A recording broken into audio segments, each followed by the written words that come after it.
I came on into the Spider-Man office, and I wanted to draw. You know, who didn't want to draw Spider-Man, right? Mm-hmm. As a young comic artist, but he had that black costume, and I didn't really want to draw that black costume. But they said that we could get rid of it. As I sort of bugged them, saying I don't want to do Spider-Man, they wanted me to draw Spider-Man. I go, I can't. I'm not drawing Spider-Man in a black costume. And they said, well, we'll just come up with a story leading up to issue 300. Yep. And that story ended up being the origin of Venom. Yep. Right. So, which was based on me not wanting to draw the black costume. Here's the thing that's bizarre. If I had wanted to draw the black costume, there would be no Venom. Right. Yes. I mean, it's that simple. But 298, I just went in there and. I can encapsulate my run on Spider-Man very simple, and I've said it before, is that when I was collecting Spider-Man, I thought it was super cool. I thought they were doing like Spider-Man, emphasis on man. Yep. And when I went and drew him, I go, no, I'm going to flip it, and I'm going to do Spider-Man. I was less concerned about Peter Parker. I mean, he's okay, but he's not really super fun to draw. Yep. But once he puts that costume on, like that's when you get to have fun as an artist, right? Mm-hmm. And I go, I'm going to go back. I'm going to look at some of the Steve Ditko stuff that was really sort of weird and quirky. John Romita Jr., who had done the perfect Spider-Man, still has done the perfect Spider-Man. And I didn't want to go down and copy Romita Sr.'s look because it was perfect. Okay. So I go, well, what if we just do something that's funky, right?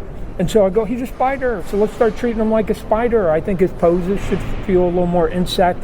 The costume should feel a little more insect, which is why the eyes got bigger. And I came back, as weird as it was, they had dropped the webbing underneath his, which was there at the beginning. Mm-hmm. And then the thing that sort of caught people's attention was, I go, we got to do something about those webs so that, just from an artistic point of view, I can shoot them towards camera, right? So. You remember what they used to look like. Remember three lines with X's. Yeah. Which is okay if you shot them left and right or up and down. Yep. But as soon as you tried to shoot that towards camera, and a couple people tried, then what happened was you got these three big lines with big X's, and then they had to color them gray. Mm-hmm. So I go, how can it be gray? What are you talking about? It's a web, right? They shouldn't have even colored it. So I sat there and I'd seen some sort of influences on some different things, and just even the way the spider works. The spider actually goes up his web, right? Yep. Just look at a spider. So I always thought that Spider-Man going thwip, swing, thwip, swing, thwip, swing was more reminiscent of Tarzan. And so when I was a kid, I used to watch Tarzan. Remember, he used to swing from like jungle vine to jungle vine. And I go, he's a spider. And to me, I just thought like a spider, he should go and then go and crawl up it and then go and then shoot another one and then go onto a building and then flip over, like, I don't know, just goofy fun stuff, right?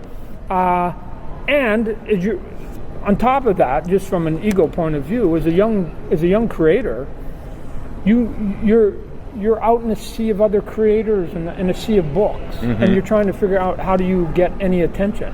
And I was going, how do I do something that's different, not the same, and see whether anybody will like it. And I got super lucky that the audience was ready for a change at that time as much as I was ready for a change. So 300 comes along, we create this character of Venom, that 300 is the origin story of Venom. Yep. To me, 300 is how do we get rid of that damn black costume so I can draw Spider-Man in his red and blue uniform. Book, that's what 300 is to me. Yep. And to me, if you look at the last page of issue 300, he pulls out the old costume, and he puts it on, and the last page is him, and he's back. And I think he even said something like it's a new beginning. I kept that page because in my mind, this was the first page I was drawing Spider-Man. Right? Okay. Because he looked like Spider-Man, right? And everything up to that point was like, this is a fraud, right? This is a fraud over here. So. And then we just went from there. Like I said, we just went crazy with them and had some fun. It's this simple, at least for me. It's this simple. When you're doing a comic book, especially a monthly comic book, you are in a room by yourself for 12 hours a day, if not more, to meet your deadline. Yeah. Okay. Well, I didn't have a TV at that point in my room. There was no such thing as the internet at that point. And so you're just in this room with your thoughts. Yeah. I don't think people understand, like, creating a novel or coming up with music in your head or doing a comic book, like, these are very lonely occupations, right? You're not, it's not a social environment because you got to get focused on what you're doing. And so for me, every time I had a blank piece of paper, and every artist knows this one, every writer knows this one, is you go, what can I do to get through today? How can I make this not a chore? And the way to not make it a chore is to entertain yourself. So there's a bit of self-serving here. So I've got a piece of paper and it's blank, right? Here's a blank piece of paper, and I'm sitting there, go, what would be cool? And then you just start doing, and then obviously you can't do that every page because you got to tell a story. But every now and then, I've always said, if I could have 3 pages, an issue that I could just have super fun, it would get me through the other 17 pages because it was 20-page book. That would get me through the other 17. So that's it. So then you turn around and you go, I'm going to put them in that pose, and I'm going to have this, and I'm going to put the cape, and I'm going to put the chain, and you just come up with stuff.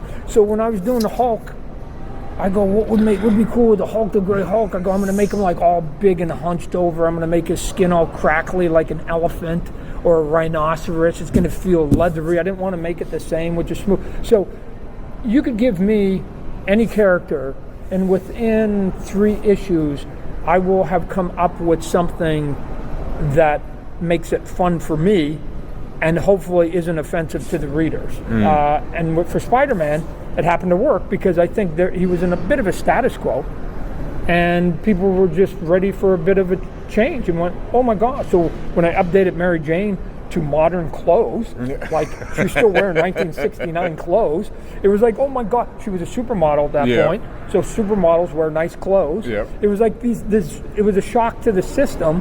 And I've always said, if they had been updating Spider-Man every 3 years, then what I did wouldn't have been that big of a deal. It's just that everybody was so reverent to what had been gone on before that by the time I go, hey, we got to update this, and it's been 15 years, that it was a bit of a shock to the system, and luckily more people liked it than didn't.